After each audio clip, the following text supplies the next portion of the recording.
Who want one last trip to the long trail? Tekken constantly tells me Kazuya is powerful, that he is dangerous. But if I'm being honest, I never seen anything from the character that made me believe he earned these claims. In Tekken 1 and Tekken 2, he does karate. That's cool. In Tekken 3, he's dead. In Tekken 4, he's resurrected and immediately takes control of G-Corp. This sounds cool, but I want to see the process. I want to see the madness.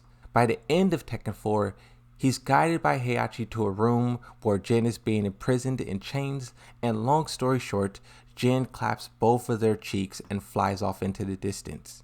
In Tekken 5, Kazuya spends most of his time cleaning house at G-Corp after they betrayed him, restructuring the whole company in the process. In Tekken 6, using G-Corp, Kazuya engaged in a war in the Mishima Zaibatsu all over the world. He was hailed as a hero because Jin was the villain, the antagonizer. Towards the end, he personally travels to Azazel's temple after hearing rumors of the source of the power of the devil gene. This catches his attention. But before doing anything substantial, he withdrew from the temple. He met Lars for the first time ever and was disgusted at the idea of having siblings, more of Heihachi's children to deal with. In Tekken 7, he spends all of his time battling Heihachi and eventually kills him in the end. I explain all of this because once again, Tekken constantly tells me Kazuya is powerful, that he is dangerous, but I've never seen anything from the character that made me believe he earned these claims. That is until Tekken 8. まだわからんようだな。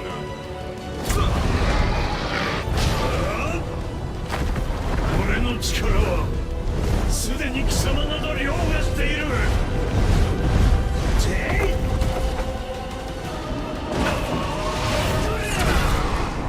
Kazuya's presence in Tekken 8 is immense. From the beginning to end, his presence is felt and his next move is feared.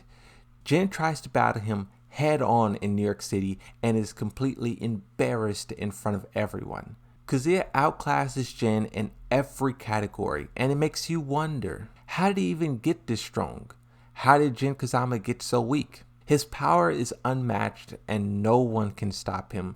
The war that Jin started in Tekken 6 pretty much ends, but not because it's over, but because Jin's side isn't powerful enough to keep fighting. Kazuya swears he'll continue killing and destroying everyone, and Jin is helpless to stop him. This is the Kazuya I wanted to see. After making a huge statement, Kazuya pushes it even further and hosts a new tournament. But this time, money isn't the only prize. Fame isn't the only prize. The real prize, the real reward for the King of the Iron Fist Tournament 8 is that you keep your life and your country isn't destroyed.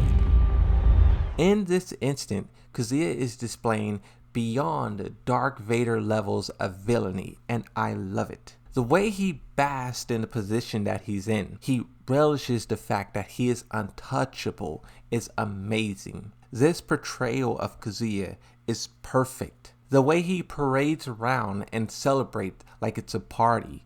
Meanwhile, everyone is facing destruction. I can't stress it enough, but I love it. Now, I will critique the fact that when Zafina arrives and he siphons her powers is a bit ridiculous. The fact that he knows he can do this and no one else knows he can do this is a massive plot hole. How does Claudio and Zafina, whose lives are dedicated to battling the devil gene, not know to keep Zafina away from Kazuya? Their main goal should be to stay far away from Kazuya as possible, and we should witness Kazuya hunting her down and then taking Azazel by force. It's a small nitpick, but that oversight makes Claudio and Zafina seem like complete idiots. Regardless, the way Kazuya behaves in this battle is amazing. From slamming down on Zafina to him resurrecting Azazel was so fire. The back and forth dialogue he has with Azazel is fire. The way that he tells Azazel, "I'm not your servant, you are mine. I'm in control."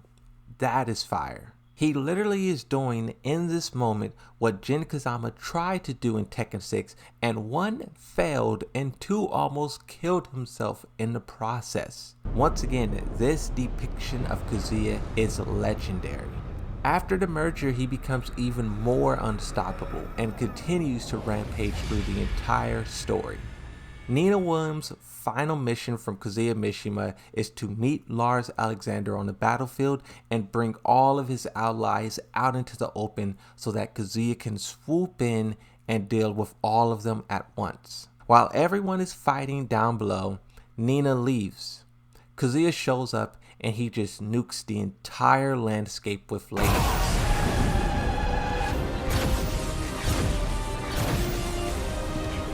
It shows why no one challenged him. Like I said before, the war technically is not over, but it is over because no one can compete with Kazuya. He's just far too powerful and Jin Kazama is far too weak. Kazuya eliminates the whole entire force that Lars has at this battle and he wipes out hundreds of soldiers like it's nothing.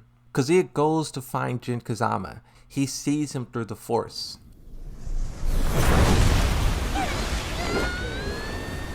When Lars drew the line at Yakushima and faced Kazuya head on, I was blown away. The way Lars mirrored Heihachi in this battle took not only Kazuya back to Tekken 7, but also us. We relived that experience, that moment. We've seen that yes, Lars is a Mishima.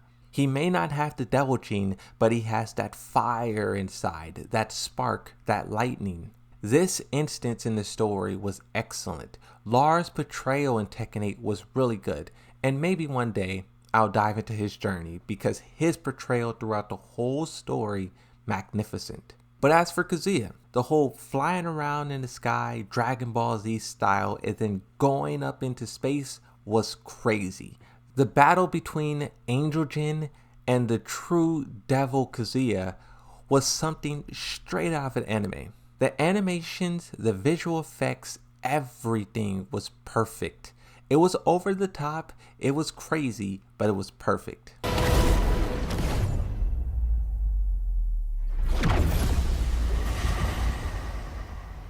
Once their Devil Genes was wiped away by the light that Jin Kazama was gifted by Jun Kazama, I love that Kazuya kept his mentality of pure evil. I don't like the theory that fans were throwing around about the Devil Gene and how it made Kazuya evil, and without it, he would be good.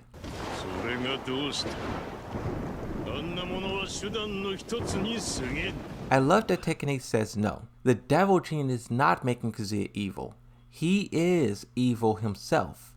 And if Jin wants to stop all the madness, all the war, the Devil Gene is not the one that needs to be taken down. Kazuya is. The good ending is very vague, and we cannot tell how Kazuya will react when he sees Jun Kazama. But the bad ending basically shows what I said, that Kazuya is the true evil, not the Devil Gene. Both of these characters had it. One chose to try to save the world, and the other chose to destroy it. Now we have Reina. She seems to have the Devil Gene, and the path that she is choosing is vengeance. Will this path of vengeance lead Reina down a path that Kazuya once walked? Starting off in Tekken 1, Kazuya just wanted revenge. Look at everything he's done since then. We're in Tekken 8. Will we get 4, 5, 6, 8 games down the road? She kills Kazuya, maybe even Jin, but then she refuses to stop. And she declares some kind of world war. Kazuya not having the Devil Gene, Jin not having the Devil Gene, and Reina having the Devil Gene is very fascinating because, as Kazuya says, power is everything. But it seems now that he lost a big chunk of it. How will he react to his powers being gone, to Jun Kazama, to Jin Kazama, to Reina, to all of these things? I don't know. Only time will tell.